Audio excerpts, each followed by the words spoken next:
Well. Clemson Tiger fans, college football fans, welcome back to another episode of the All In Show right here on Clemson at the Voice of College Football. Thank you so much for joining me. We got a ton to talk about tonight. And without further ado, I'm going to bring on my co-host, Jordan Bowman. Jordan, what's up tonight? How you doing? Good, man. Good. Just happy to be back. Hope everybody's been safe after the blizzard that the South got over the weekend. Yeah, man. Other than that, it's been good. The snow's finally melting. Thank God. And we actually got real snow. So kind of hard to believe, especially in the state of North Carolina. I mean, it feels like we were due. I think we got 11 inches up here in Charlotte. So it tells you everything you need to know. I think that was it's like the fourth biggest snowfall in the history of the city. So yeah, there you go. But yeah, other than that, I'm indoors. I'm warm. I had to go to work today, so that wasn't enjoyable. But I'm here. This is way better than work. So glad to be back. How are you doing, brother? Yeah, I mean, I hear you. It was definitely a snowfall for the ages for the state of North Carolina. A good snowfall indeed. I'm from, the state of South Carolina, but I did spend quite a few years up north in the North Country in the state of New York, and we are not capable of dealing with the snow down here. So it was good to have a day off on Monday, but here we are back to work on Tuesday and back to the All In Show here. So I'm excited to be here. You're excited to be here. Can't wait to get into Clemson football. Yeah, absolutely. And I'm glad to be back, but none of this could be possible without the good folks over at FanDuel. I wanted to give them a quick shout out because they are what makes this show possible. Glad that we here at the Voice of College Football Network have been able to partner with them. Y'all make sure to go show them some love as well. I got some lines and some picks for y'all later tonight, so y'all stay tuned for that. But yeah, I mean, we got a lot to talk about tonight. The Senior Bowl practices have just wrapped up. No, not practices, but the Senior Bowl itself wrapped up. The Shrine Bowl. We're officially into draft season. We're also going to give you guys a quick look ahead, preview-ish sort of thing into the 2027 recruiting class, because it's never too early to talk about recruiting. And, the Clemson coaches and the Clemson staff are already hard at work on the trail right now, trying to get the pieces together for this upcoming class. And Clemson got two late additions to the 2026 class. So I'm excited to talk about that as well. So yeah. I think that's about it. I don't want to waste too much further time. Yeah, man. Shout out to the comment section. Shout out to all the people in here right now. But Jordan, let's get into the show tonight. Yeah, and I mentioned recruiting off the top of the show because I think it's a good place to start us off with. I wanted to kind of give you guys a brief look ahead. Talk about some of the guys that are already committed. And there's one player in particular that Clemson's currently targeting that I think is generating a lot of buzz recently due to some industry predictions. And so I wanted to talk about that as well. Listen, recruiting is still the lifeblood of the sport. I know that we spent a lot of our time the last few shows talking about the transfer portal and obviously the Dabo, the Luke Farrelly, the Ole Miss Pete Golding situation, all of that. But at the end of the day, you still got to build your roster through the high school ranks. They're going to make up the majority of your 105. Crazy to say 105 now and not 85, but that's the world of college football we're in right now. And I love talking recruiting. It definitely helps the time pass, even though for some people it's kind of lost the luster it once did because of the kind of the transactional nature. But I think if you want to have a good pulse on how your program is doing, having an eye on recruiting is always a good thing to do. And I just want to give a kind of a snapshot of where Clemson's class is sitting right now. According to 24/7 Sports, they're sitting at the 11th rated class. I mean, that doesn't mean much in the beginning of February, but it's worth noting that they have about an 89 average rating per recruit. So not crazy great, but not terrible either. And obviously the big fish are still out there that Clemson is trying to. But wanted to talk about a couple of these players. Obviously, I think the biggest name in terms of importance right now and kind of energizing within the program and I guess it's always important to talk about the quarterback position. I mean, it's what everybody's going to talk about. A lot of people are going to judge your class on it. And I think Clemson does have a really good one committed in Kareem Hughley. I know that he was not the star-studded player. He's not the five-star type of talent that maybe some fans were probably hoping Clemson would be able to go after. But I don't know, man. I watch him and I see a future star at the position. I think he's a guy that's still kind of developing into his game, and he's a guy that has kind of risen in stock over the last several months since his junior year concluded. I think he's a guy that has a really bright future, and it helps that the high school he went to is the same one that Deshaun Watson did. So he's definitely going to garner a lot of comparisons just from that alone. Yeah. But Kareem Hughley is a kid that I think he showed a lot of really natural gifts and instincts at the position. He's got a live arm. He's a really, really good athlete. I think he's everything you want. It kind of fits sort of the mold that I think, especially going forward in this Chad Morris system. If this is what you're going to commit to, I think he's a guy that can make this work. And so I think he's a good piece to build your class around. I think he's only going to rise in stock. I would not be surprised if he's a blue chipper by the end. I think a couple of sites already do have him as one. So I think it's a really solid addition to this class. And I think, like I said, I think it's a good piece to build around. Also talking about, you can't talk about quarterback without talking about the guy he's going to throw it to. And Clemson did get a really talented piece in Trey Wembley right here in the local.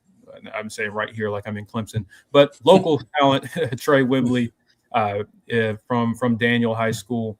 A kid that has grown up a Clemson fan, kind of a no-brainer, really, really productive football player.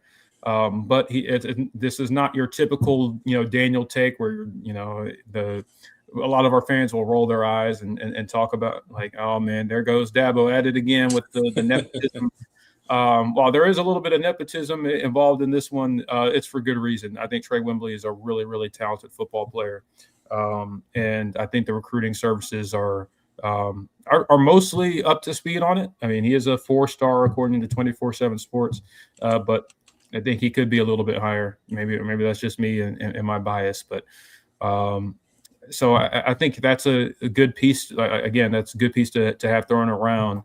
And when we talk about Clemson and what they need to do to get back to where they've been in recent years, it starts at the wide receiver position, and I think they've done that at a really high level over the last few cycles. Obviously, with guys like Antonio Williams, Brian Wesco, T.J. Moore coming through the program as of late, and of course you've got this incoming freshman class that we're all really excited about with Naeem Burrows and Gordon Sellers and Connor Salmon.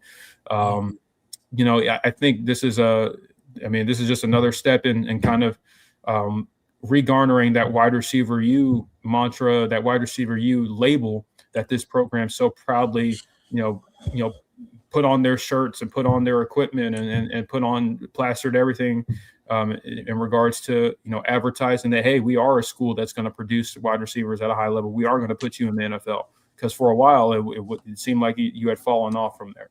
So I think Trey Wembley is a good addition. He's currently the highest rated player in the class. So again, great take. Flipping over on the defensive side of the ball, the other 3 remaining commits. Of course, you've got Max Brown, the first player to commit in this 2027 class. Obviously, last name is no coincidence. That is the younger brother of current Clemson linebacker Sammy Brown. I think this was a no-brainer take. I think Max is going to be a really productive football player. I think he has a lot of the same traits as his brother. I wouldn't say he's necessarily the same caliber of athlete, but I think he's pretty darn close, and I think he's got the ability to come in here and develop into a really, really good football player for you. So I think it made sense. You already had the connection. Go ahead and get a solid linebacker, a really strong linebacker take early on in the class, and kind of build around that. I mean, you need linebackers. So it helps to have a really good one and a kid that's familiar with the program and is bought into the program. Not gonna leave for for a $2 million contract somewhere else. So I think that's about all you can ask for in this age of college football with recruiting. You need to get guys. Of course, you want to get the high level guys, but you also need the guys that you feel like are going to commit and stick around in your program. And then the other two are Chris Chancellor, who is another local talent from Daniel High School. A take from Mike Reed. Kind of an undersized at the position, but he shows a lot of really great natural instincts. I think he's a guy that could have some positional versatility. I could see him playing some nickel for you at some point. I don't know if his future is on the outside, but I think as he gets stronger and gets in the weight room, I think he has an opportunity to be really productive for you. And then at safety, another nepotism take, but also a really good football player in Harrison Luke. That is the son of Clemson offensive line coach Matt Luke. So, overall, don't hate the way the class is shaping up so far. Obviously, you want to go and get the high level guys, but this is a solid start, a solid foundation to build around, especially that you have your quarterback in the class. I think that's extremely important, and he's going to be your main recruiter for you. As long as you hold on to him, as long as his stock doesn't get too high, and maybe some other schools come calling, which is very possible. Right now, you're in pretty decent shape. As long as you go and at least land some of the big fish you're after that are still out there on the board. So, I mean, that's my little spiel. TPC. I mean, when you look at this class, like, what do you see? Like, do you feel good about where things sit right now, or are you still kind of on the fence? You're like, oh, I'll believe it when I see it, or I'm not really sure about how this class is shaping up so far. Yeah, I mean, look, this 2027 class, it's really early, and it's kind of one of those things where, as college football fans, you have to kind of sit back and be happy with where you're at, but you have to also be realistic. College football is when it comes down to recruiting, it's more of a transactional game than it is a recruiting game like it was before. Things before used to be a recruiting game. It used to be about your program. It used to be about your facilities. It used to be about what you could provide to that player when it came to bettering themselves for the NFL, when it came to bettering themselves as a man, when it came to bettering themselves as a person outside of football. We find ourselves in a place in college football where it's more transactional. It's more, how much money can you offer this kid? How much money can you provide this kid in a NIL setting, right? So I do think that it's a good thing that Clemson has locked down at least the base of this 2027 class. This 2027 class with the linebacker, I think that they have done a great job overall when it comes to getting these guys locked in early. They've shut down their recruitment, so on and so forth. But at the end of the day, recruiting is one of those things that it's become far more transactional than it has your facilities, your coaching staff, your development, and all of those things. So it remains to be seen if Clemson can keep this 2027 class together, but they've had a great start, right?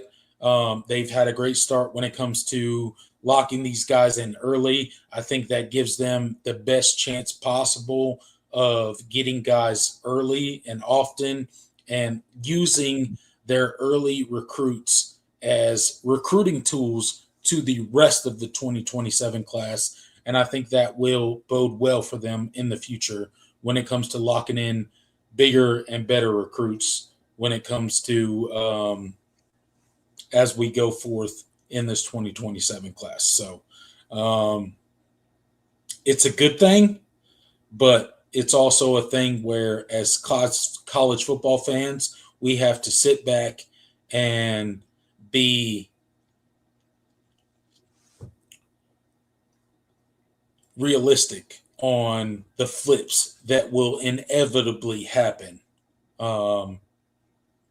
as we go through the 2027 cycle. Yeah, absolutely. I mean, I think you hit the hammer on the, oh my gosh, I don't even know the expression anymore. You hit the nail on the head there. I think with just kind of what this is and what the fan experience is and the fan perspective on recruiting is. I mean, you have to. I mean, you got to take the wins where you can get them, but at the same time, those wins might not stay wins. That's but it used to be back in the day. You had a pretty good chance of holding on to the guys that you committed, but nowadays it's not necessarily the case. But it's better to land them than to not, and you still want to get those guys in the boat and deal with the losses that do come. Because I mean, the numbers still say that that when a kid commits to a school, 85-90% of the time he does end up signing with that school. Correct. It's not the same rate it used to be necessarily, but it's still a pretty high rate, and you still want to go and get the guys that you can, and build your roster through the recruiting ranks. I mean, kind of going back to Kareem Hughley, have you had a chance to watch him, watch his junior tape? Do you have any? What do you think of him? Because, I mean, I'm pretty high on him. I like the take. There were some people that were kind of wanting Clemson to go after maybe a higher profile name, but I don't know, man. I mean, watching him play, I mean, I think he's reminiscent of some of the Clemson quarterbacks of old. Maybe not to the same degree, but I think the talent that he possesses is pretty palpable, and I'm excited to see how he matures going into his senior season. Yeah, I mean, look, Kareem Hughley is a guy that I think fits the Chad Moore style offense in a big way, right? If we are going to dive headfirst as Clemson fans into this Chad Morris offense, I think Kareem Hughley is a guy that fits that to a T. He's a guy that is athletic. He's got a big arm. He's a guy that creates outside of the pocket. He's a guy that does a lot of things when it comes to the quarterback position. He creates a lot of plays outside of the pocket, and that's something that the Chad Morris offense is predicated on. It's predicated on shots downfield. It's predicated on the quarterback's legs, and it's something that Kareem Hughley does well. So I think this is a perfect quarterback for a Chad Morris offense. If that's what we're heading back into, I think it would bode well for Clemson. And I think this is a perfect get for the Tigers when it comes to the quarterback position. He reminds me of Taj Boyd. He reminds me of a Deshaun Watson. I'm not saying he's those guys, but he has that style of play when it comes to the quarterback position. And that bodes well for the Clemson Tigers going forward, going back to a Chad Morris offense that is going to take shots downfield, is going to rely on the quarterback's accuracy, 25 yards and above downfield, and then also using his athleticism to extend plays. And I think that's something he's capable of. And I think that's something that Clemson fans should be excited about. Yeah, absolutely. I agree. I mean, you go and watch his highlight tape, and like the first play is him taking a shot down the field while literally taking a shot from the defender. There you go. Hitting on a big post route for a touchdown. Yep. I mean, if that's everything that you want to see, a guy that can stand tall in the pocket, but also create.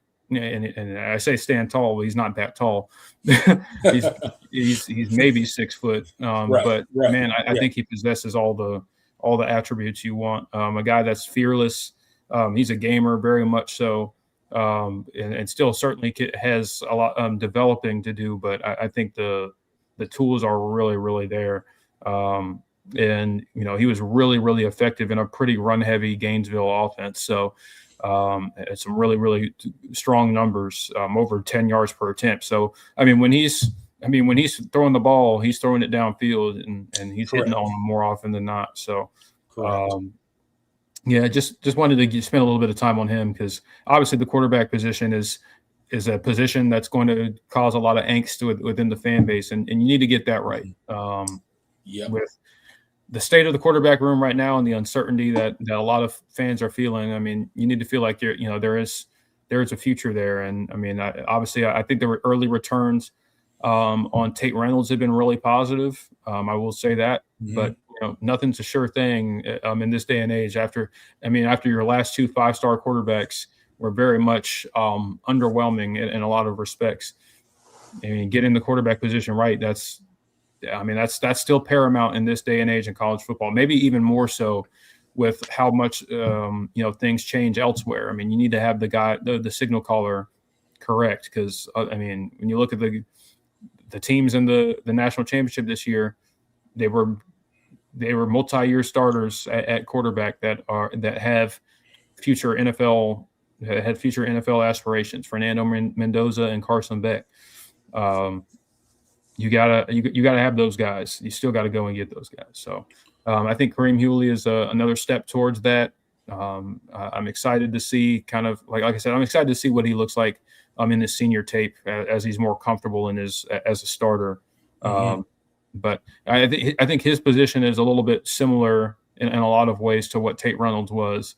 And just still kind of having a lot of developing to do, but showing a lot of promise in his junior tape. And unfortunately for Tate, his senior season was cut really short. So praying that the story is a little bit different for Kareem. But again, excited about him, and I think you're in okay shape right now in the 2027 class. But you need to go get the big fish if you're going to compete. You still have to do that. And I think that's a good place to transition into one particular piece in this 2027 class that's been garnering a lot of buzz as of late. None other than former Catawba Ridge cornerback Josh Dobson. If anybody that's been paying attention to Clemson lately, Clemson recruiting, the recruiting landscape in general, they've probably seen that Josh Dobson, current 5-star cornerback, formerly of Catawba Ridge, now has transferred to William A. Huff in North Carolina. I am a little bit concerned, to say the least. At kind of the direction that recruitment is trending. Listen, this is a defensive back from the state of South Carolina, from Fort Mill, that is potentially leaving the state. Now, historically, Clemson has not recruited the Fort Mill, Rock Hill area all that great. They've stolen a couple of kids out of there. Darian Kendrick comes to mind, but that's typically been a Gamecock stronghold.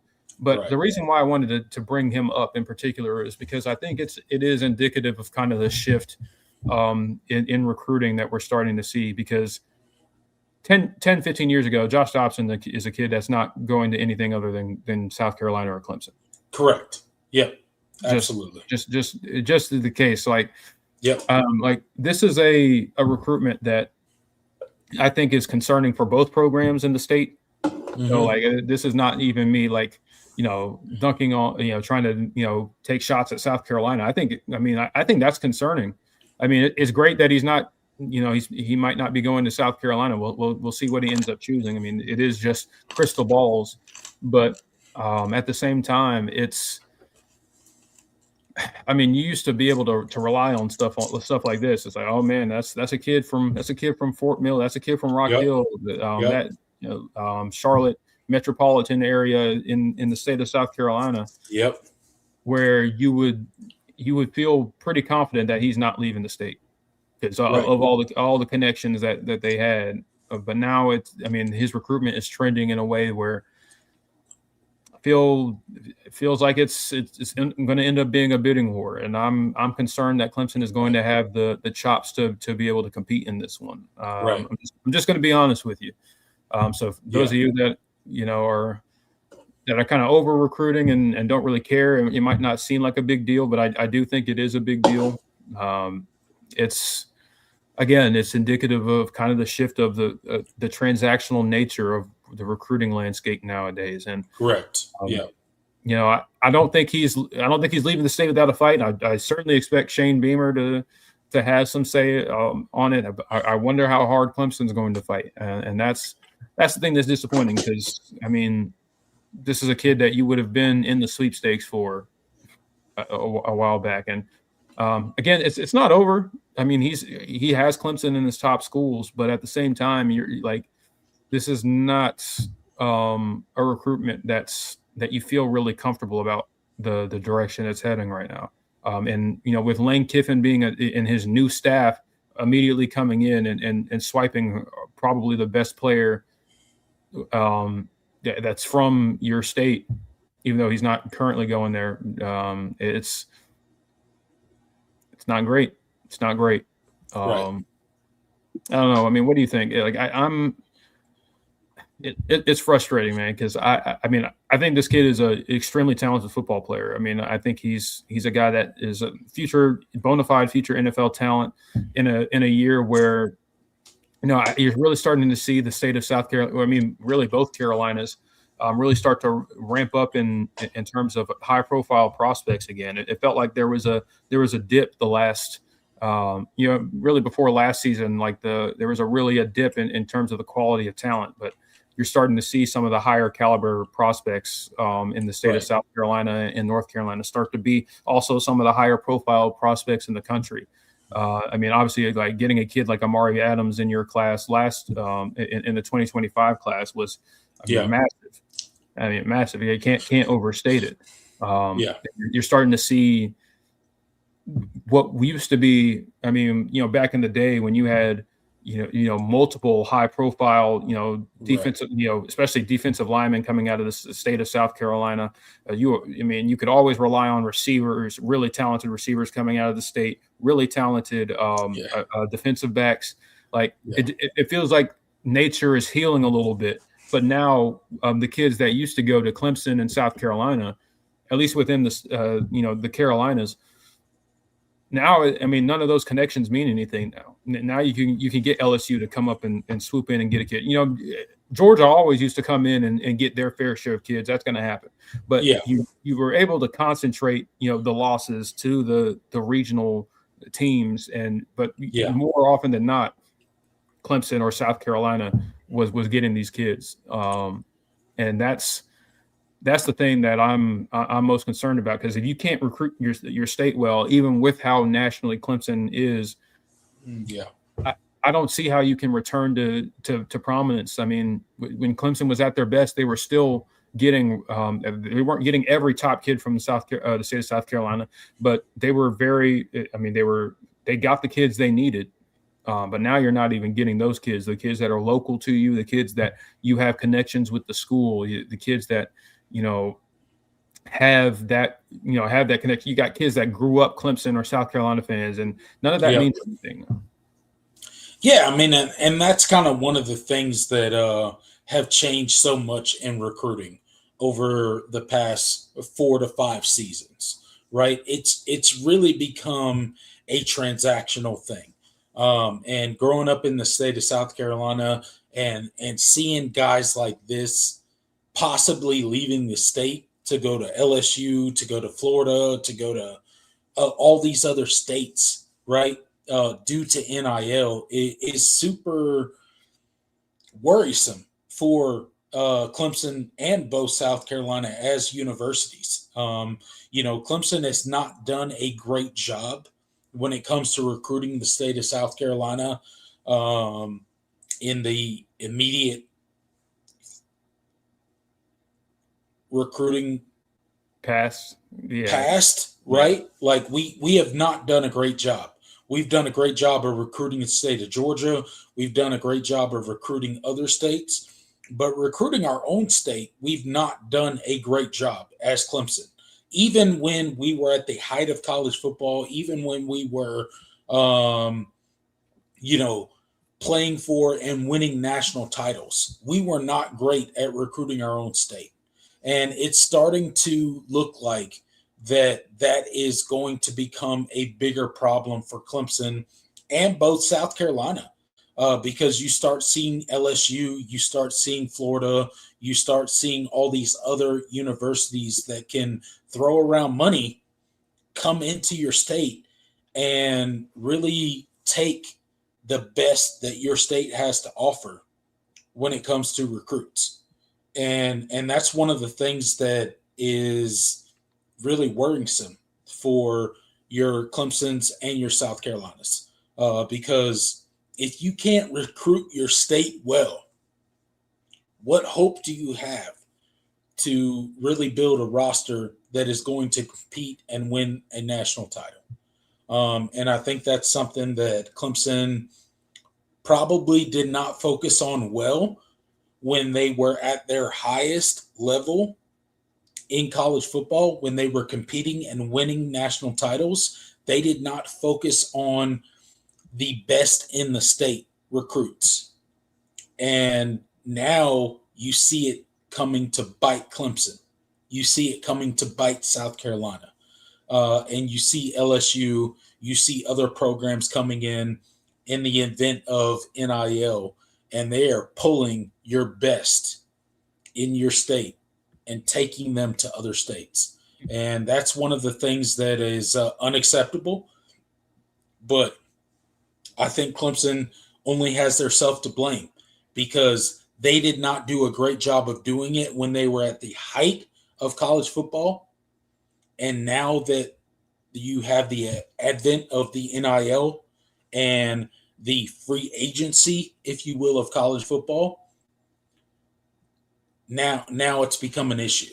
And I think because Clemson didn't focus on it when they were at the height of college football, now it's coming to bite them. And that's unfortunate. But, with NIL and with it becoming a very transactional thing when it comes to recruiting, I don't think they can compete at this point. LSU, Florida, Alabama, Ohio State, Michigan, like all these other programs that have Texas Tech, Texas, all these other programs that have so much more resources than Clemson and South Carolina have, they're going to come in and they're going to get the best in South Carolina. And part of it is because Clemson did not recruit them well when they were at the height of college football. And I think that's a big misstep that Clemson did when they were at the top. Oh, 100%. I mean, and I've talked to people who, have those relationships with these coaches, these high school coaches in the state. And, there's a lot. I mean, as much as Clemson and as successful as they've been, yeah. I mean, there are places in this state that have been under recruited that, like, I mean, I heard from one guy, it's like Clemson hasn't shown up at his school in like 5, 6 years. Right. Like, ridiculous. Like, coaches remember that. I mean, for sure. Why wouldn't they remember that? Yeah. Why wouldn't they? They're trying to get their guys recruited, and Clemson's not showing up. They're at the height of college football. They're winning national championships. They're doing things that Clemson has never done before as a program, and they're not recruiting their own state well. Yeah. And those high school football coaches, they remember that. They do. And then when all the other college football programs come calling, guess what they do? They lean into those. Yep. And that's why Clemson and Clemson and South Carolina are now seeing the fruits of their labor. They're not seeing those guys go to their programs because of the lack of recruitment that went on when Clemson was at their highest. And it's Clemson. It's Clemson's fault. They did it to themselves. 100%. I mean, they have no one to blame but themselves. And right. I mean, I'm talking about Josh Dobson, but I mean, you go look at and now that Josh Dobson's in North Carolina, I guess he's not the top player in the state. Is Jaden Bryant, another 5-star defensive end. You want to guess who he's committed to? Yeah, not Clemson, not South Carolina, not South Carolina, LSU. Like, so, like, this is what this is what I'm talking about. At the same time as the state is finally starting to have some of the top players in the country again, right? You're not able to take advantage of it because of the mistakes from the past.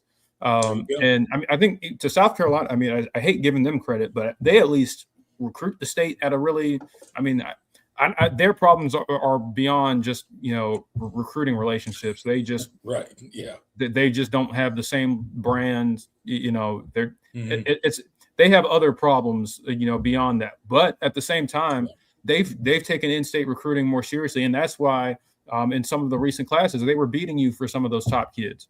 Yes, because flat out, it was like I heard from Shane Beam. I heard from his staff more than I heard from Clemson's. I've heard from them over there, even if it was just a stop in. Like, and that's the thing, like, that people don't understand about that process is like you don't just go take a kid from a school just to keep the coach happy. That's not you don't necessarily have to do that. But showing up, talking to their kids, inviting them out, doing things, showing that you have their eye, your eye on them, and you are actively continuing that relationship with the school, the administration at the school, the head coach, the players, the families, like all of that matters. And when you're not doing that, we're only doing it for select schools and select areas of the state, you're going to miss out on kids. I mean, listen, it's always going to be tough to go into Columbia and take a kid. That just is what it is. That's always been the case. That's not really going to change. Clemson, even to the height of Clemson's run, when they did get Columbia kids, it was they had to fight tooth and nail to get them because that's just the reality. But other places in the state, the Low Country, like places that when they do produce high level kids, you're not able to go get because you didn't build those relationships. That's the problem. And then some of the times you can't even keep the top players in your area in the upstate. You got kids in the upstate going elsewhere, or kids that you ignored, guys that you didn't pursue, and then they go off and they're successful elsewhere. You could have had Braylon Staley. He wanted to be at Clemson, but because of really stupid reasons, you don't take him. This is the thing that's frustrating. Those decisions stick through cycle after cycle. Like, people remember that. Braylon, and listen, I'm not. Clemson's wide receiver room is in good shape. Like, I'm not like it's not the end of the world. Right. It would have been really nice to have a wide receiver room with T.J. Moore, Antonio Williams, T.J. Moore, Bryant Wesco, Braylon Staley, along with the Tyler Browns and the Cole Turners, like Tristan Smith, like that would have been. I mean, you would have had one of the best receiver rooms in the country. Now, Brandon Staley's projected he's probably going to have a 1,000-yard receiver at Tennessee because he's just that's perfect in that offense, right? Like, and he already showed flashed a lot of. I think he had almost 900 yards last year, like. And like I'm using him as an example because it was frustrating because that one was a really frustrating situation, but like. That's my biggest gripe with Clemson and their recruiting approach in this era of college football. And I just spent time talking about how I like the kids in this class. And I understand why Dabo does things the way he does it, but at the same time, I do have a lot of frustration. And this is this Josh Dobson example is exactly why. And there have been plenty of other examples in the past that have kind of foreshadowed that this is the direction that things are headed. You got to start recruiting the state better, like flat out. I mean, you have to repair those relationships, and it's going to take some time. But I think you have to make a concerted effort because you're more likely to keep the kids that are from here than anything else.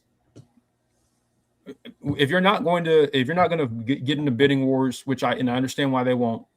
Right. If you're not going to get into bidding wars and do what it takes to get the truly top kids, you need to get the kids that you feel comfortable are going to stick with you.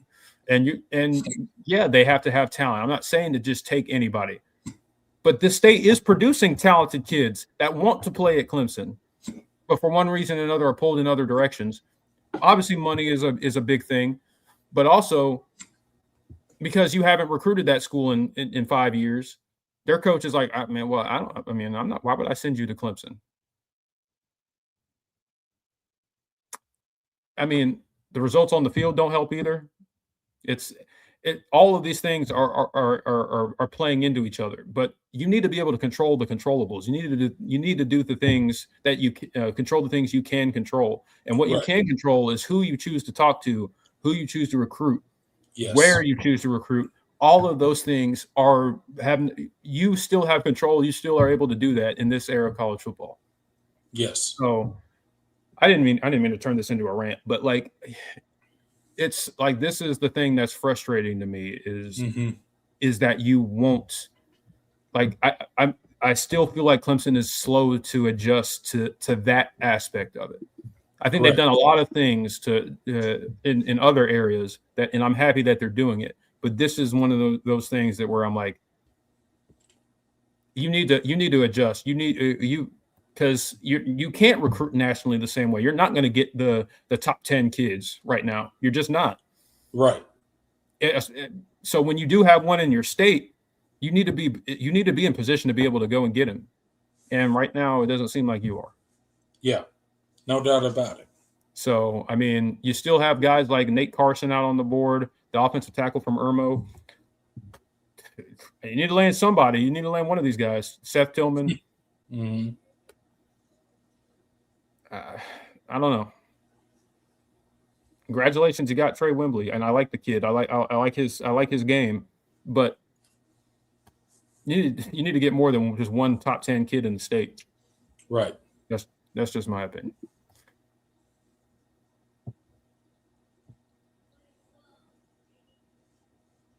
I had to take I got to take a drink, a deep breath after that.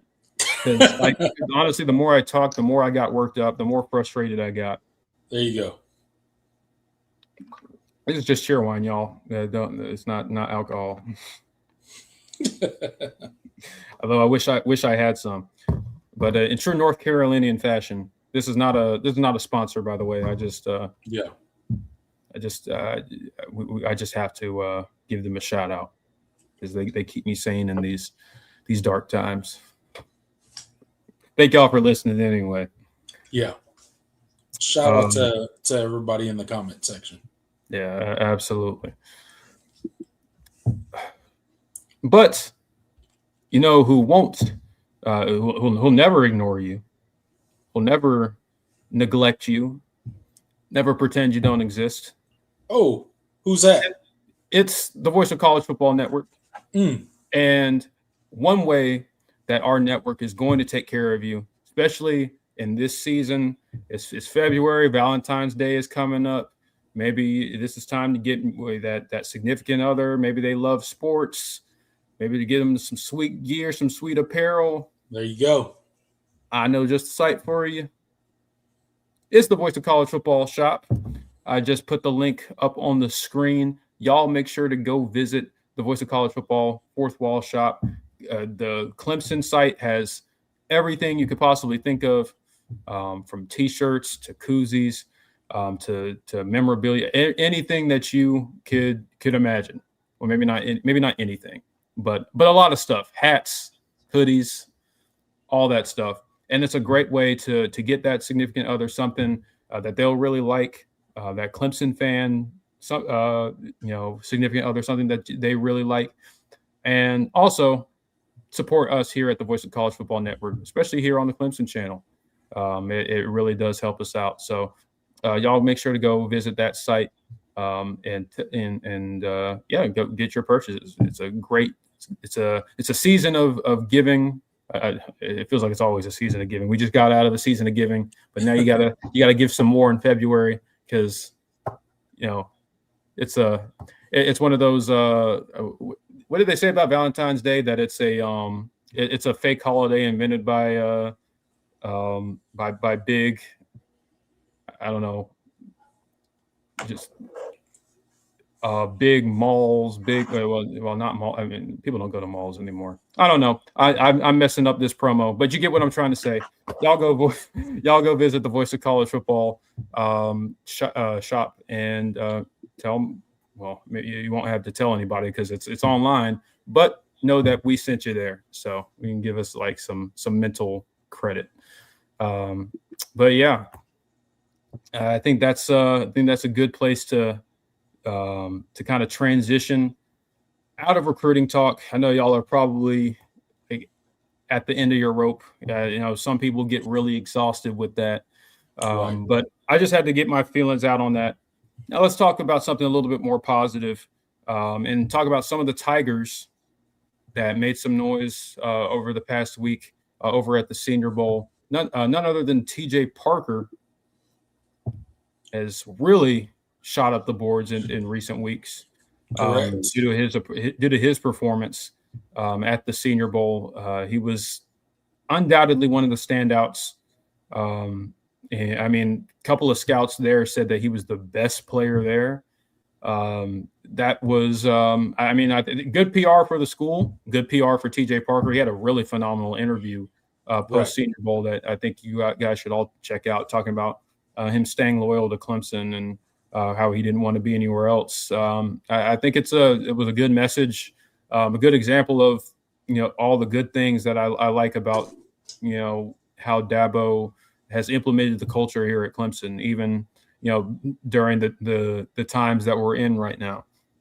So I don't know. I mean, I think TJ is a guy that throughout the season, we've had our criticisms of. Felt like the level of play, especially compared to his sophomore year, just felt like there was a significant dip in quality. But we always knew the talent in the player was there, and he really got to show it over last week. And I mean, listen, having another defensive lineman go round one, I mean that can't help from from a recruiting standpoint, from a PR standpoint, and you haven't really had a really talented first round defensive end prospect since Miles Murphy, and he's not necessarily lighting it up in the NFL right now. So you need a win there. So again, excited for TJ. Happy to see him, succeed and really kind of build his stock back up, because it took a pretty big hit after this past season, just with the he didn't put the same level of tape he did in 2024. I mean, and that was really the case across the board for the defense. So I mean, it's hard to say that it was a him thing. So I think it says a lot that, I mean, you had a really talented football player, and it's frustrating that you didn't get more out of him in his last season. But at the same time, it doesn't hurt. It never hurts to have your guys going first round, and Clemson could potentially have 3 guys have their names called, maybe even 4, if depending on how Blake Miller tests. That you could potentially have 4 guys called in the first round. So I mean, good from a PR standpoint. Also kind of bad because then they're going to look at this past season and be like, how did this team go 7-6? Right. They had 4 first rounders. So, but yeah, I mean, I think that TJ has a really bright future. I mean, and I think you need, just with the recent struggles at defensive end, you need a guy that has some real NFL tape and a real NFL pedigree to go first round, to kind of build that credibility again. I think just within the recruiting landscape, because as much as recruiting has become transactional and all of that, I mean, you still, I mean, who do you put in the league still matters, and that's still a major factor for a lot of kids, especially at least the kids that are serious and not just looking for a payday. Right. You know, who have you put in the league? It still matters a ton. So, yeah, shout out to TJ. Some other guys that were at the senior. I know Adam Randall was also at the Senior Bowl. I didn't hear too much out of him. It was kind of a quiet weekend. But I did hear scouts say they were extremely impressed with how he measured. I mean, a guy that moves the way he does at that size. I mean, I think he's got some I think he's got some day 3 potential. I think right. I think someone is going to pick him up. I think the athletic tools are too intriguing, and just the progression from year 1 as a running back. I think it would be intriguing to a lot of NFL teams on the 3rd day. So I think he's a guy to keep an eye on as well. And also Kay Klubnik at the Shrine Bowl. I heard some good things. And so he had a nice couple of days down there. So, you know, maybe he's on his way to kind of working and building back his draft stock a little bit too. Definitely not first round. Definitely don't think that's in the cards. No. But, you know, maybe working his way, you know, back into some favor with some NFL teams, and, you know, maybe a team considers taking him day 2 and not like not day 3, which I feel like is, after the tape he put on this past season was day 3 tape. You know, maybe sure. a good, you know, good Shrine Bowl, good testing at the combine or his pro day or whatever could go a long way in kind of repairing some of that as well. So that's my little NFL draft recap. We'll talk more about it as we get close to draft season, but you know, always like, you know, keeping an eye on hearing what the former Clemson Tigers are doing in the pre-draft process. Absolutely.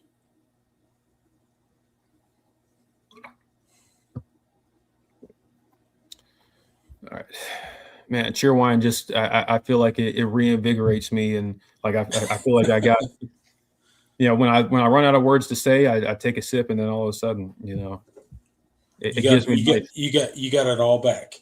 Yeah, man. I mean, it's running through.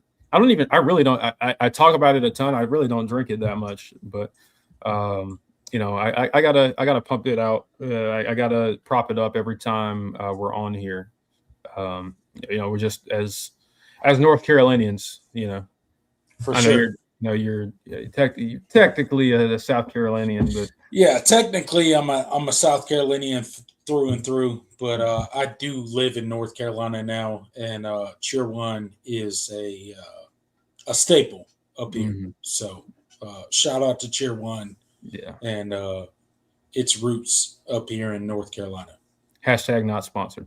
Hashtag not sponsored, but we will accept a sponsorship from Cheer One if they want to. Yeah, we should. Man, imagine we have like right next to FanDuel, or maybe under. Maybe we'll put them under because FanDuel was first. We got to show priority to the ones that showed us love first. But for sure, but you know, Cheer One could be right under FanDuel. So let's go, Cheer One. Let's get it done. let's get some sort of deal done.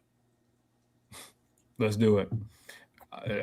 I know that a Cheerwine rep is watching this, of course.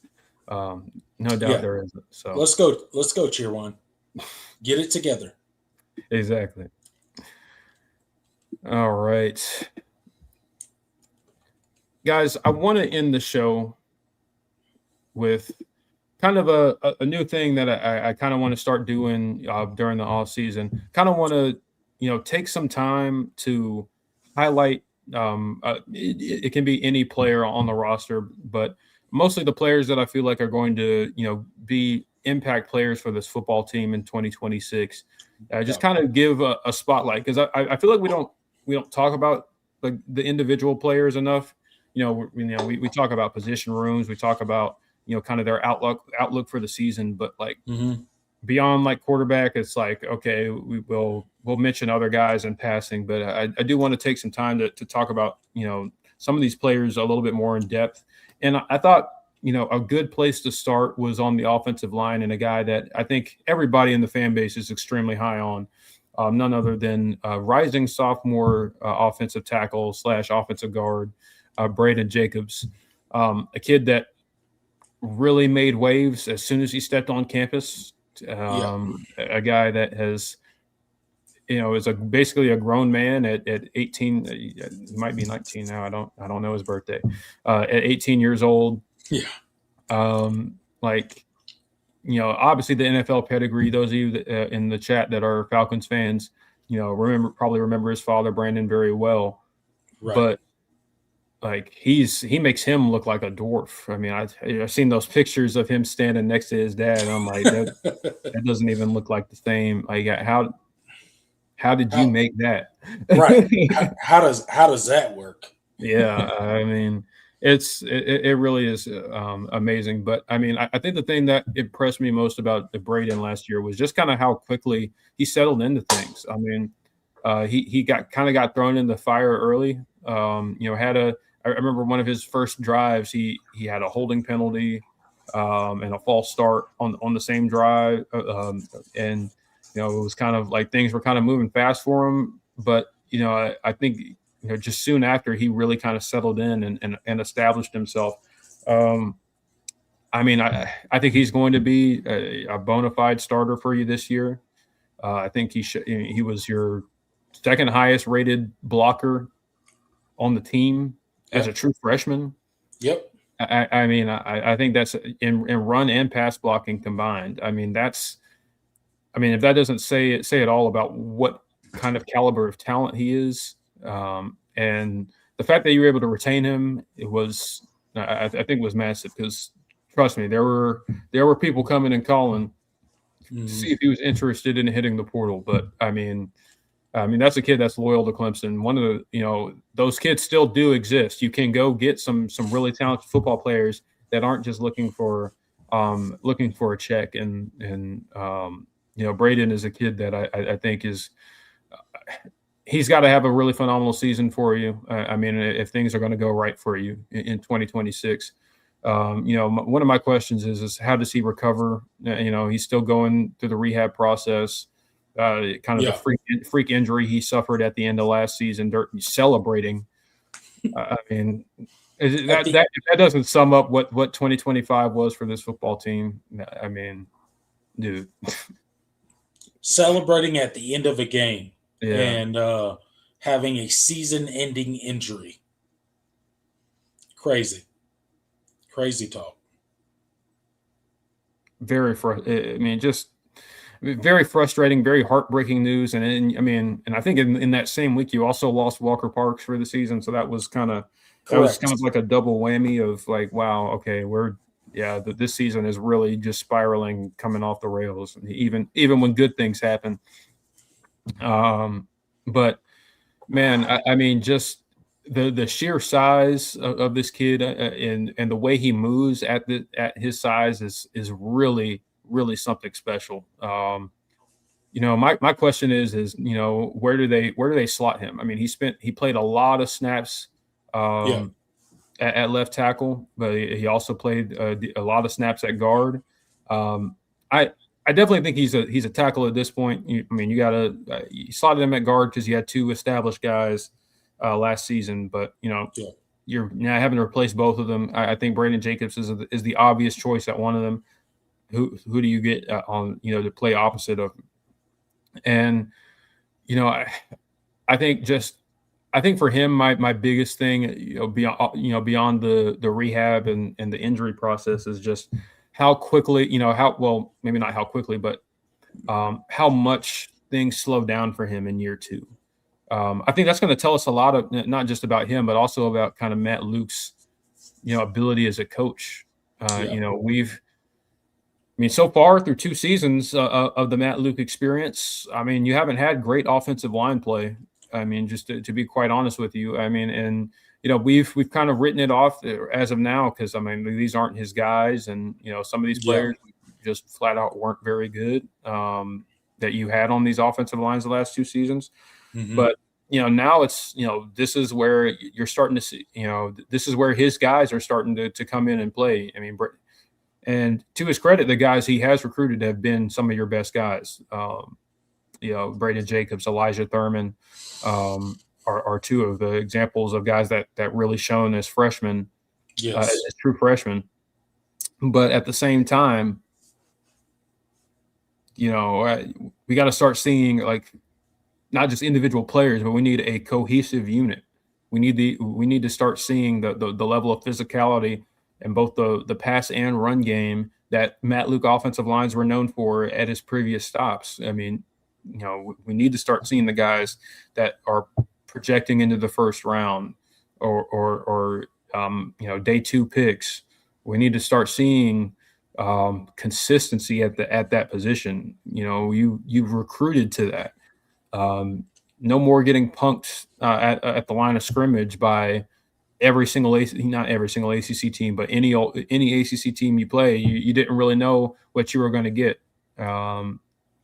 Especially when you compare it to a team that's within your conference like Miami, who basically everybody they played in conference they were able to move around because they had those guys up front. They emphasized winning the line of scrimmage first and foremost. I want to see that in 2026. This new version of Clemson, you want to Chad Morris is going to want to hit big plays in pass plays, but I'm like, can we block?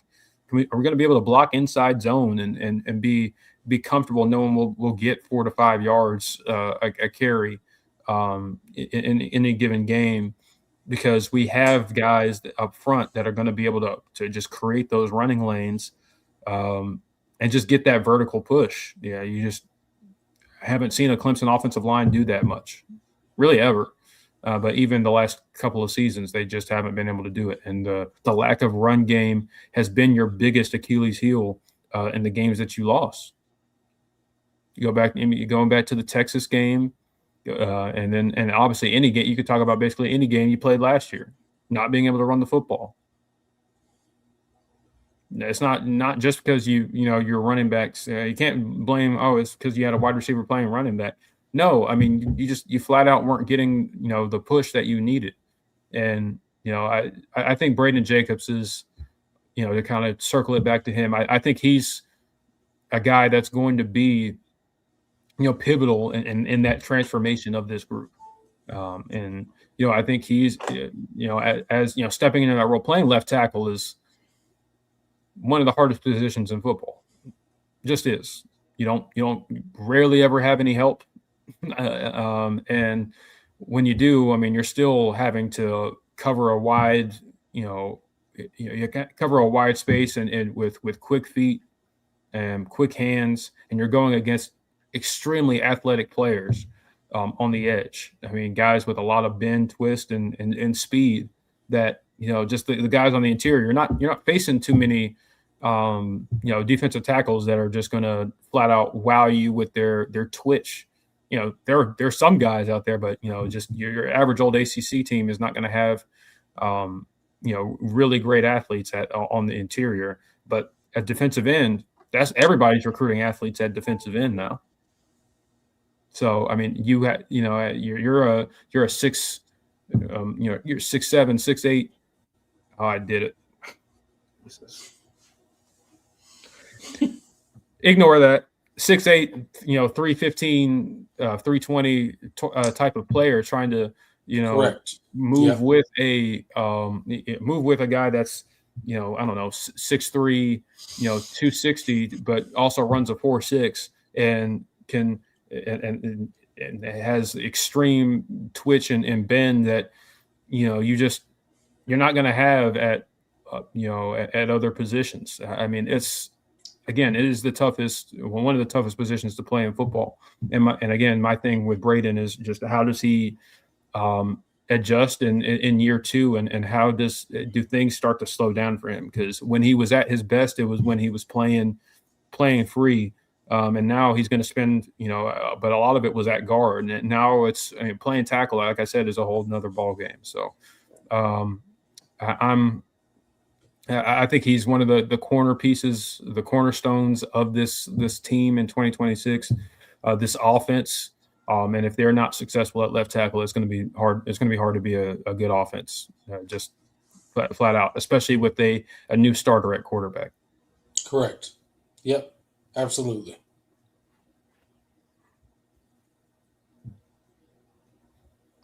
Isaac, I said ignore it. Oh, Jesus, man. This is when it's getting late. Like when normally I would have just sped past that, but right. Yeah. I said it, and then the alarm bells went off in my head, and I thought about it, and I was like, oh God, absolutely. Yeah. Oh, geez. Everybody in the chat section heard it. Yep. Yeah. I'm so disappointed in myself. But my oh my. My oh my. It is what it is. But shout out to Brayden Jacobs. Yeah. Shout out to Brayden Jacobs. One of the last real ones. Yeah. I mean, this dude's an absolute beast. I mean, look what he did in his freshman season.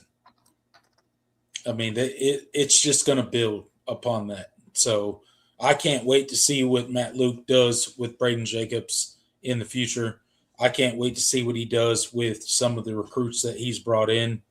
I got some big question marks when it comes to the offensive line coming up in 2026 because I think there's some holes. I think there was some things that they needed to fill via the transfer portal. I think they needed to get a starting offensive tackle. I think that they probably needed a starting interior offensive lineman that they did not get. However, we got what we got. I trust in Matt Luke. I think that he is the best offensive line coach in the country. And we'll see what he can do with what Clemson has assembled. We shall see. We shall see. But it's this is one of the guys that has to be a guy. I said guy a lot, but it really is. Yeah, Brayden Jacobs is he's got to bloom into a starting left tackle for Clemson. If he doesn't, Clemson is going to have a very long season. Yeah. That is going to result in a lot of sacks. Oh, yeah. A lot of sacks because I don't. If Brayden Jacobs does not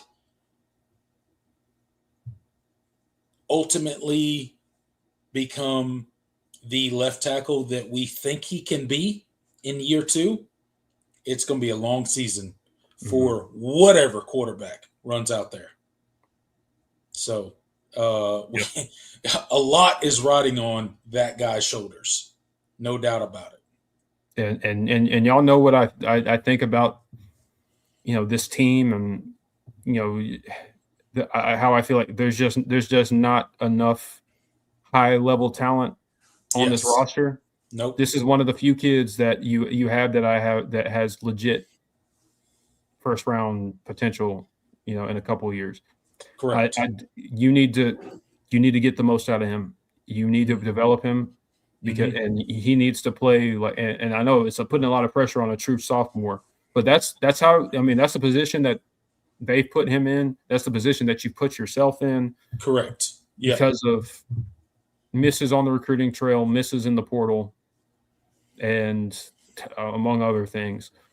So now you are in a position where you got to. I mean, some of these guys, a lot of guys on your roster are going to have to grow up quick, but he's one of them. And I think he's got the mental fortitude to do it. I mentioned that how quickly he overcame adversity last year.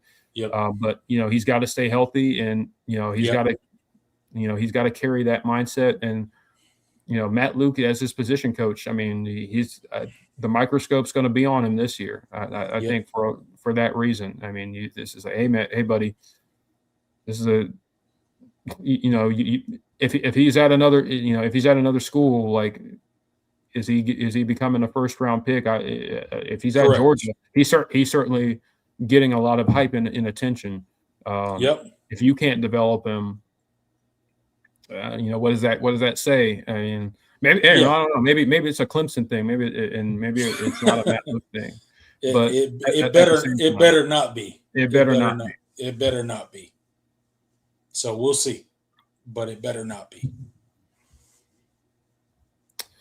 All right. Let's put the offensive line and 6-7 talks aside. I think we talked about a lot. We yapped a lot. I'm sure you guys are kind of over it at this point. We've reached that point in the show. Yep. Where I think it's time to kick it over to the comment section. Let's do it. Comment section. What say you? What say you? Of course, we try to get to as many as we can, but channel members get priority as well as super chats. Let's see. Let's start with this one from John. He says, "Will Morris stop asking the offensive line to execute pulls or shifts like Coach Riley wanted?" I mean, yes and no. I mean, it's not. He's not going to base his run scheme off of counter and all of that, but you're still going to see some counter. I mean, that's still a part of the offense. I mean, everybody has some version of counter in their offense, but it's not going to be the same. It's not going to be the same structurally, and at least in terms of the frequency of it being called. And I definitely think that you're definitely going to see a lot more play action, definitely a lot more shots down the field than you did in Garrett Riley's offense. But it also, I mean, I do trust that. I do think Chad Morris isn't going to abandon the run at the same rate. You'll definitely see, go back to more of the zone blocking schemes that you did. It used to be in years past. A lot more inside zone, a lot more, stretch or outside zone, whatever you want to call it, traps, the things of that nature. It's going to be more what you're familiar with. That's for sure. Yes, Clemson fans, that means screens. Screens are still going to see a ton of screens. I'm just preparing for you. Those of you that hate screens, you're not going to like. I mean, if you've been living on the rock or you've got amnesia and forgot what Chad Morris's offense was, that's not going away. That's not going away. This is going to be a very screen heavy team, screen heavy offense. Screens? Oh no. Oh no. No.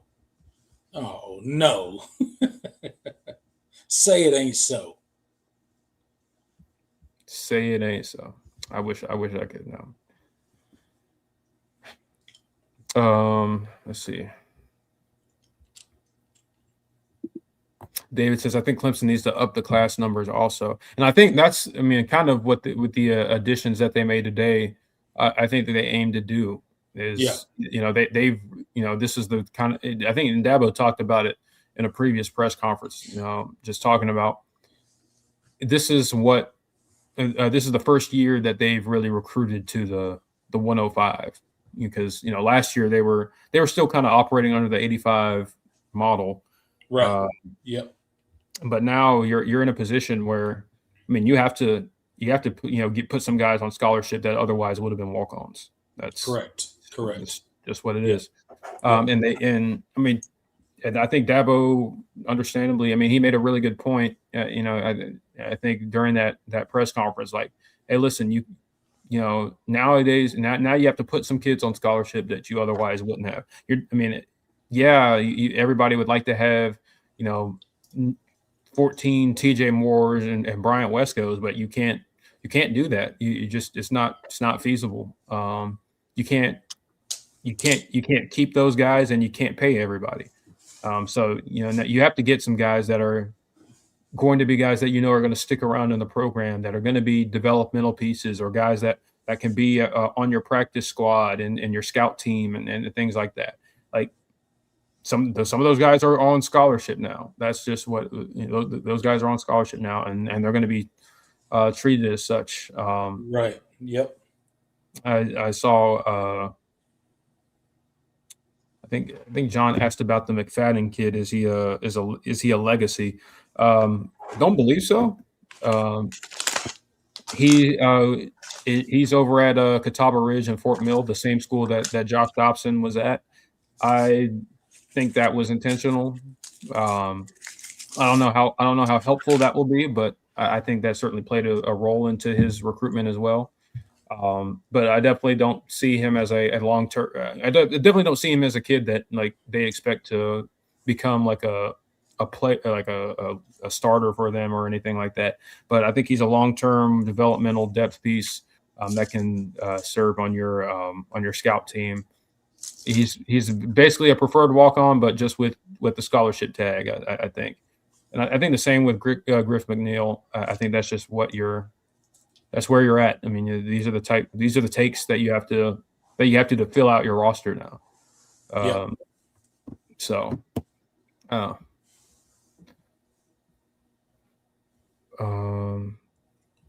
let's see.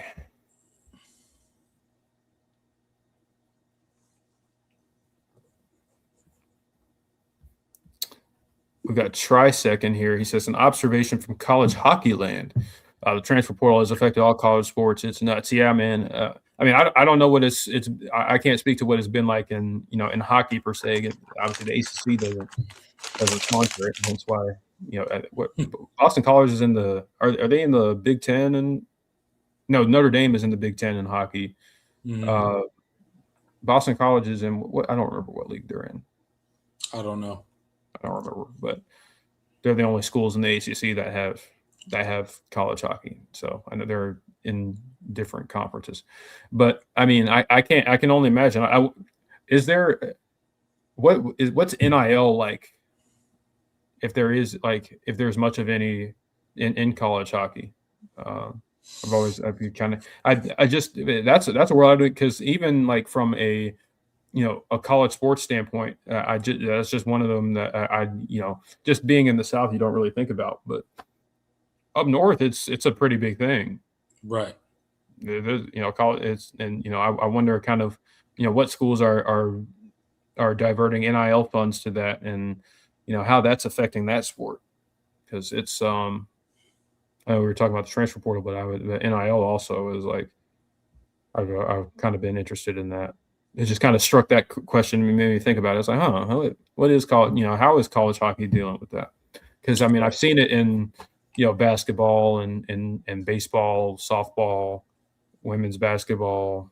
You've seen the effects of those changes, but some of the ancillary sports that aren't always at the forefront, at least nationally. College soccer, hockey, tennis. I mean, you name it. It's got to be. I mean, I think athletic coaches across the country, collegiate athletic coaches, got to be pulling their hair out, especially the ones that don't get the same level of funding. It's got to be frustrating.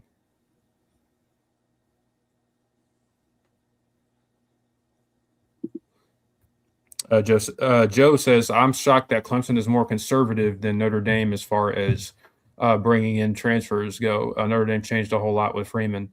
Yeah, I mean, it's certainly been something. Obviously this past cycle has been a revelation in a lot of ways for Clemson. In terms of just the amount of portal takes. But yeah, I mean, Clemson and Notre Dame has, in at least in the recent past, have shared a lot of the same, kind of, process. Notre Dame has always been a little bit more, quick to, they were more quick to kind of adapting to the current landscape, but more or less they were very much the same. It's like, okay, we're not gonna bid for kids. We're going to, in the recruiting trail. I think Marcus Freeman has the no visit rule Yep. as well. You can't visit other schools if you're committed to Notre Dame. Obviously they kind of recruit a lot of the same kids. They look for the same, type of kid in terms of, personality, background, all of that. So yeah, it's interesting that Clemson is the one that was a little bit more, slow to change, just because, historically Notre Dame, just from a optic standpoint, has always been the one that's like, we're a little bit more, I don't know if snooty is the right word. That sounds bad, but you get what I'm saying. Yeah. Like they were always, a little bit more. You get what I'm trying to say. So Clemson being the one that's been less, adaptive than Notre Dame has always been kind of interesting to me. But that's product of who's coaching each program, really.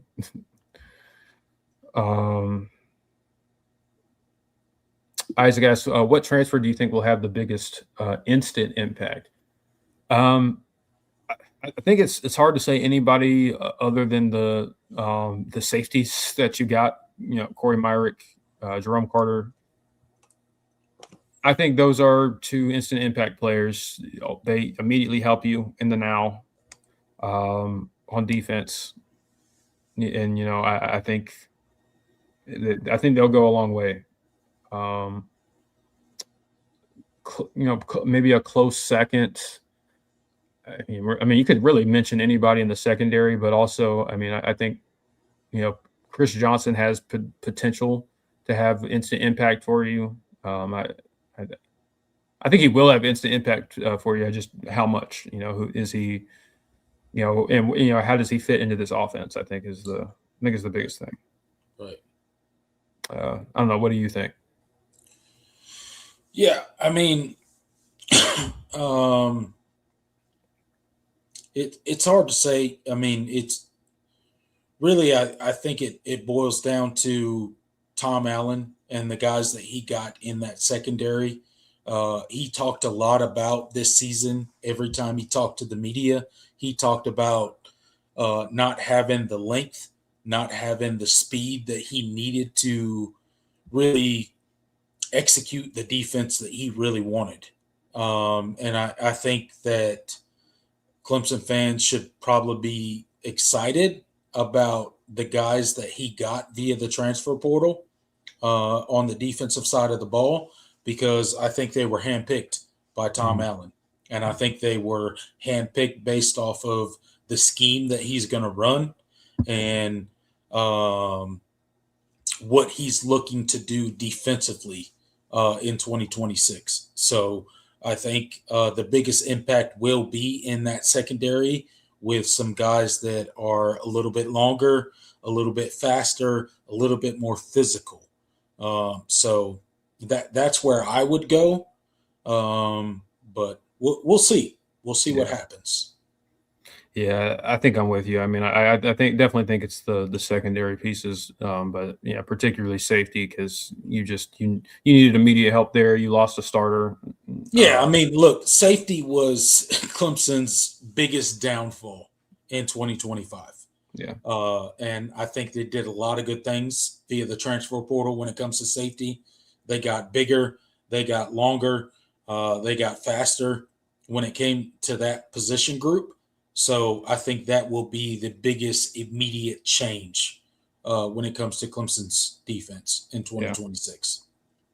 So yeah, we'll you're just you're gonna have a secondary that can run, but you're also I feel more comfortable that guys will be on on the same page. I mean, and it helps that you brought in a kid like Elliott Washington, who is familiar with Tom Allen's scheme, but also has the ability to be an impact player for you. So it's not just you didn't just take him because he knows the defense, but he can't play worth a lick. I mean, he's a guy that started, the guy that's played a lot of ball at this point, and is comfortable in the scheme, and gives you immediate help. Yeah, you could name a number of the guys that, but I think between Washington, Myrick, and Carter, I think those guys help you immediately. And then I think the biggest long-term projection, a guy like Donovan Starr. I mean, I think he has all the potential in the world. And so just kind of realizing that potential, it's just kind of it's kind of the question. Right. So, but again, another guy that can run. I'm not worried about him, being too slow out there. Right. It's just about his brain and his comfort. His comfort in the defense matching that raw athletic talent. But I think you got a guy that projects to be another high, one of the few high level projectable talents, I think, on the team. Right. So.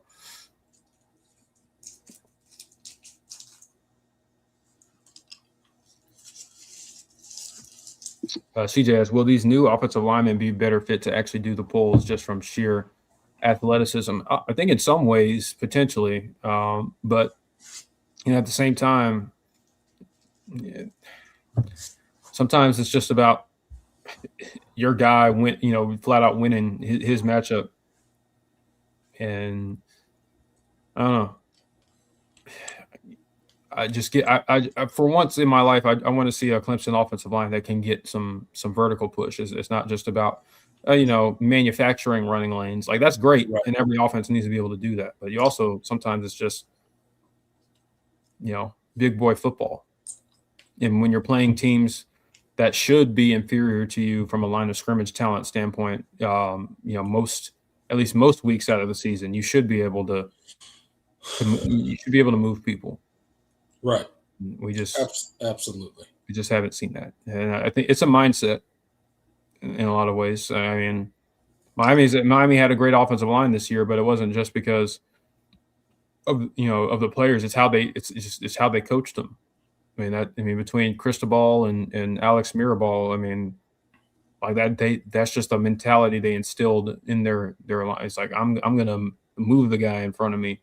Right. There's nothing he's going to be able to do about it. And you just, it's easier said than done. But I mean, the great offensive line coaches have been, they've been able to do that and instill that in their players. They're just able to, impart that, through how they coach and through how they prepare each week. Exactly. John with a BYOG or sell. CV potential is better than Cade if he can learn to read the defense better, arm better, over shoulder much better. Morris and Taj are key to make it happen. In some way, I mean, I think from a tool standpoint, from a raw projectable, a physical standpoint, I mean, I think Chris Vizina certainly is the more physically impressive prospect, but I don't know. I mean, I think Cade, from an arm talent standpoint, I mean, he didn't have the biggest arm, but I mean, he wasn't an inaccurate quarterback. I mean, for most part, especially in the short to intermediate game, I I never really had too many issues with Cade's accuracy. There were, I think, mechanically, when he got out, the times when Cade Klubnik was inaccurate was when he kind of got out of his mechanics, and when teams were able to force him to get out of his mechanics. Right. I mean, when he was like able to sit in the pocket, set his feet, and deliver a ball. I mean, he had a pretty good. He had a pretty good ball, and I think we saw some of that.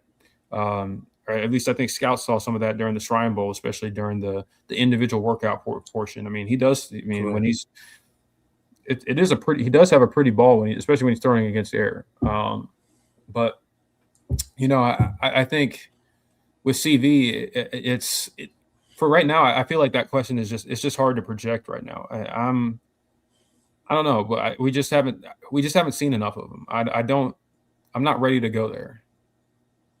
I hope so. I hope that's right, but I don't know. I'm going to potential. That's so tough. I mean, I think here's the thing with Chris Vezina. I think he's been wildly inconsistent. And that's the biggest thing that worries me as a Clemson fan heading into 2026, because he is your most likely starter going into 2026. I know there's going to be an open quarterback battle, and that's going to be, Chris Vezina, Chris Denson, and the two freshman quarterbacks as well. However, Chris Vezina probably has your best chance of being your week one starter if you're Clemson.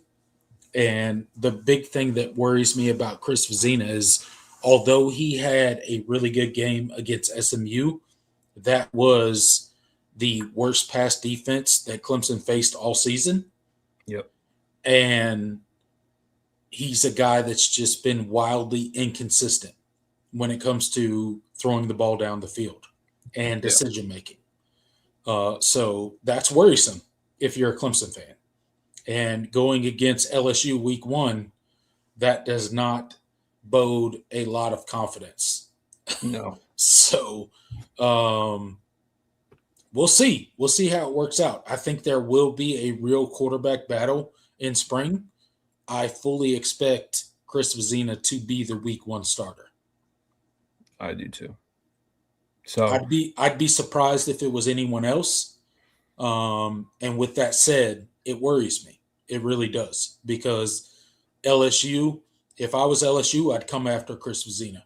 I'd put pressure on him. I'd make him make split-second decisions, and he'll probably make mistakes. Yeah. So that's kind of where I'm at. Like I fully believe Clemson should have went after a quarterback in the transfer portal. I know Dabo Swinney said that if they went after a quarterback, they would have lost multiple quarterbacks via the transfer portal. And I believe him, but I just think that we should have gone after a quarterback via the transfer portal. Because we haven't, there's going to be a quarterback battle between him, Chris Denson, and the two freshmen that are coming in. And I expect Chris Vezina to be the starter week one. However, I don't know. I don't trust his decision making. I don't trust him as a starting quarterback because he's just been so up and down. We've seen so many versions of Chris Vezina, and a lot of the versions have not been good. Yeah. So, I mean, we'll see. We'll see. Well, yeah, we'll see. And again, we're trying to project. We're trying to project a player in an offense that we haven't seen in correct a long time. Yeah, we don't know what Chad Morris's version, what version of Chad Morris offense are we going to get? We don't know. He has not called plays in 5 years. He has said that he took the time off to revamp his offense. He said that he is going to be a two-back set. He said that he is going to take at least 3 shots a quarter. That's what he said in his press conference. So we'll see. We'll see It what sounds happens. exciting. It And does. It and sounds very exciting. and I think he is. I mean, I think the guys in the locker room are bought in. Right. I mean, and obviously that's what you want. I mean, I think he Correct. has. The one thing, as much as I've been, as frustrated as I was with the hire, I am. I mean, that is one thing I am happy to hear, like, genuinely, is that the guys. I think he's commanded the presence. He's commanded the respect of that room more than Garrett Riley did. He's commanded the confidence of that room more than Garrett Riley did. I think guys have really taken to him, and that's just. I mean, that's been the case throughout his entire career. I mean, nobody you ever talked to about Chad Moore said that he did not inspire confidence in his players, and he didn't. You never heard that. Oh man, he's kind of timid or I'm kind of unsure of himself. Like, no, I mean, he exudes confidence. He exudes everything you want in an offensive coordinator. But it's ultimately it's about putting that to practice and actually putting all of that on the field and the guys going and executing at a high level. And I don't know, man. I'm running a Gus Malzahn adjacent offense in 2026 is just I'm. Oh man, it's going to be especially crazy. When Gus Malzahn just retired. He just called it quits. He did just quit. So I don't know. We'll see how it goes. I hope it works out, but I don't know, man. I don't know. All right, let's do a couple more and then get on out of here. Let's do it. Trisec.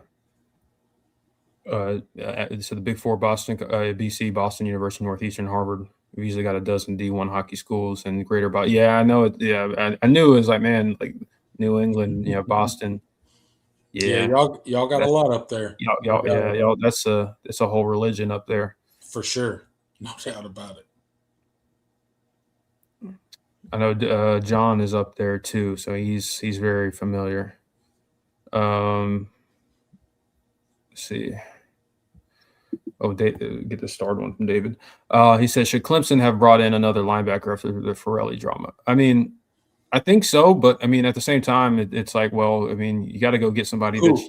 Yeah, it's like who would that have been? Who you gonna bring in? I think Clemson wanted a starter at linebacker, and I think by the time that Luke Farrelly made his decision to go to Ole Miss, I think there were not any starters available, unfortunately for Clemson.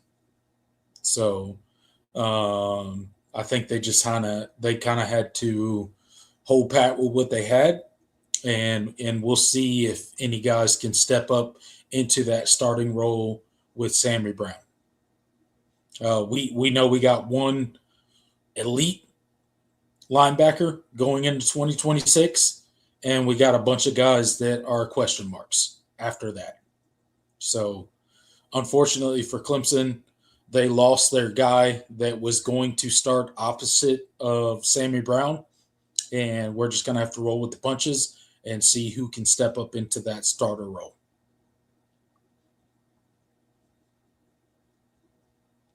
Let's see. Yeah, Carl says, I wish Clemson football started tomorrow. Yeah, man. I mean, we talk a tough game, talk about our frustrations with the state of the program right now, but at the same time, we do unspeakable things to get football back. For sure. That's the life of a college football fan. That's right. That's right. That's just what it is. But we got baseball coming up. We got softball coming up. March Madness is coming up. Yeah. And we got spring practice coming up for Clemson football. So we're going to be covering it all, guys. So stay tuned. It's going to be a wild ride, and we can't wait to get into it with you guys. Yeah. CJS, is there anyone on the defensive line that will have to take on double teams every game? that big of an impact. I mean, I don't think you have a Peter Woods type. Nope. I think Amari Adams is the closest thing to that. If he takes that next step in his development, I think he's the closest thing to that. But yeah, I don't know if you have like that level of where it's like teams are scheming. They schemed their entire blocking scheme around making sure he doesn't completely wreck you on the interior, Right.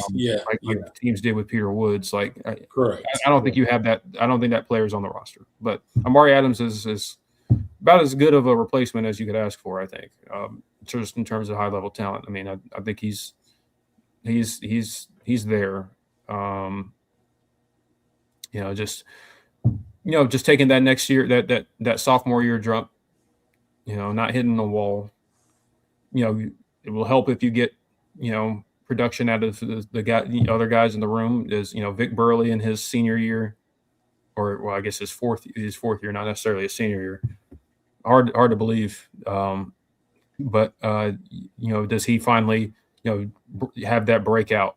He's spent time behind some really talented football players, but now multiple obstacles out of the way. Peter Woods, DeMonte Capehart, Stephon Green to the portal. Like, hey man, you're next up now. So, yeah, I think just how does that does he step up? Do you get what you need out of the transfers like Marcus Strong? That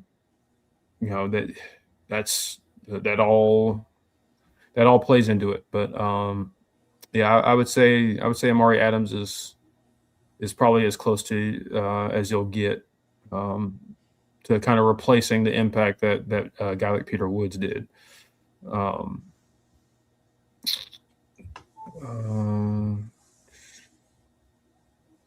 Carl says, I've been so frustrated with Clemson football the last 8 years. Dang, man, you've been you're a tough grader, man. I mean, 8 years ago, you were getting ready to play for a national, win another national title and be the first 15-0 team. But yeah, I'm messing. I'm sure he probably meant. Yeah, I'm assuming he meant after that season. Yeah, for sure. Yeah, you played for another national championship. Yeah, 2020 and beyond, I think is what he meant, and I could get it. That was a really frustrating national championship, and where we once again abandoned the run with probably the greatest running back to ever don a Clemson uniform, not named C.J. Spiller, and our offensive coordinator later said that he forgot to run the football in that game. And that was one Virginia head coach. I think that's what a lot of people forget is, at the end of the era of Clemson football when it came to the college football playoff and the Tony Elliott era, Clemson fans were ready to be done with him. They were happy that he took the Virginia job. They were happy to move on. And I think that's what a lot of people forget in that period of Clemson football. But, it is what it is. Recency bias, and people forget how they felt back then. Yeah. And, well, and at the same time, it's like, when you look in retrospect, it's like, hey, the cracks were already starting to show, and there were already, the issues with how Clemson was doing things were starting to show themselves, early on, and maybe it wasn't all Tony Elliott. No, but, it definitely was not. But we'll see. We'll see what this Clemson team is in 2026. We got spring practice starting late February, early March. We got the spring game on March 28th. And we'll see what this 2026 version of the Clemson Tigers is. I mean, it's going to be an interesting offseason for the Clemson Tigers. It's going to be a offseason where Dabo Swinney has leaned into his quote unquote gut feelings when it comes to hiring Chad Morris, when it comes to leaning into the Tom Allen era of the defense, promoting certain guys within that defensive staff, and the not firing of certain people that the Clemson fan base thought should be fired. Yeah. So, again, it's going to be super interesting. It's going to be a lot of criticism if it does not work. That's for sure. Mm-hmm. David, with a mention of the basketball team. Yeah, and man, I feel bad. We're almost 2 hours in the show, and I didn't get a chance to talk about them. But yeah, I mean, the basketball team continues to roll. Really nice win over the weekend. Yes. Beating Pittsburgh for the 15th time in a row. I mean, Clemson has not lost to Pittsburgh since 2014. That's there you go. Pretty incredible stat. One of the most random streaks in college basketball, but I like it. But yeah, they're continuing to roll. They got a big game tomorrow night. They start their little stretch out on the West Coast. They start off playing at Stanford. FanDuel has them as a 4.5-point favorite, so expected to be a tight game. Stanford has gotten a couple of teams and played some other teams tough within the league. I don't expect this to be an easy win for Clemson, especially playing out there. Brad Brownell talked about it today during one of his press conferences. He's talking about kind of, what it's like being the road team out west. You're kind of at the mercy of the host team. Like the host team gets first dibs on practice times and all that, like how rested are and it affects how rested you can be. All that. So, I mean, I think this 2-game stretch is going to tell us a lot, kind of about the mental fortitude of this team. Because, I mean, we saw North Carolina a couple of weeks ago, make this trip and get smacked in both games. Don't be North Carolina. I mean, if you can come out of this stretch 1-1, I don't think that's the worst thing in the world. I mean, obviously, I think you're better than both of these teams, but I can't say that this road trip isn't going to affect this team, and so it's about minimizing the damage if there is any, and you're going out and just taking care of business, because I think you have the better squad. It's just about everybody being locked in. I mean, and I guess we'll find out a lot about this team tomorrow night. And absolutely. At 10 p.m., man. I'm going to shoot for it. It's a 10 p.m.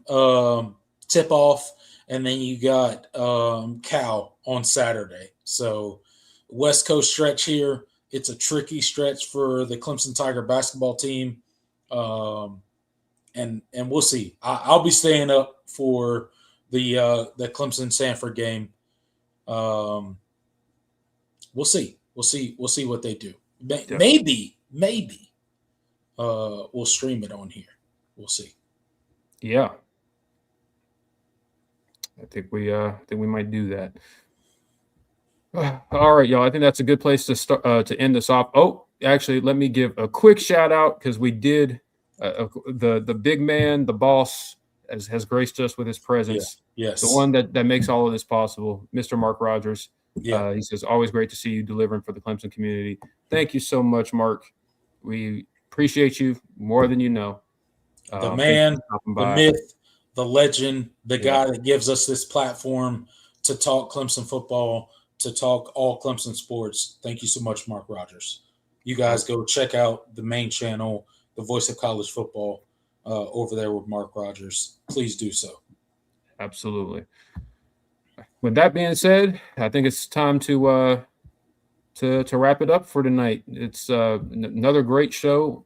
We spent a lot of time yapping about some positive, some negative. That's we're always going to shoot it to y'all straight on this show. That's one thing y'all can't say is that we're going to fluff things up for anybody, but we're also not going to be negative Nancy's about everything, even though maybe some people think we are. So, I'm extremely humbled each and every time we come on here and you guys are still interested in what we have to say. So y'all make sure to do what Mark said first and foremost. Do what the boss said. We didn't tell you, he did. We did. That's right. Yeah. Hit that like button. We're co-signing, but he told y'all to do it. So hit the like button on your way out if you haven't already. Yeah, for sure. And thank y'all once again so much. Each and every one of you. Shout out to our channel members that joined us tonight. John is in here, of course, resident moderator as well. And David, thank y'all for tuning in. I don't know if we had anybody else, any other members in the chat. I'm just doing a quick scroll, make sure I don't miss anybody. But I think it's just those two tonight. Thank y'all for continuing to support the show on a monthly basis. And I think that's going to do it for us, y'all. That being said, he's Tiger Paul Craven. I'm Jordan Bowman. Go Tigers. Go Tigers.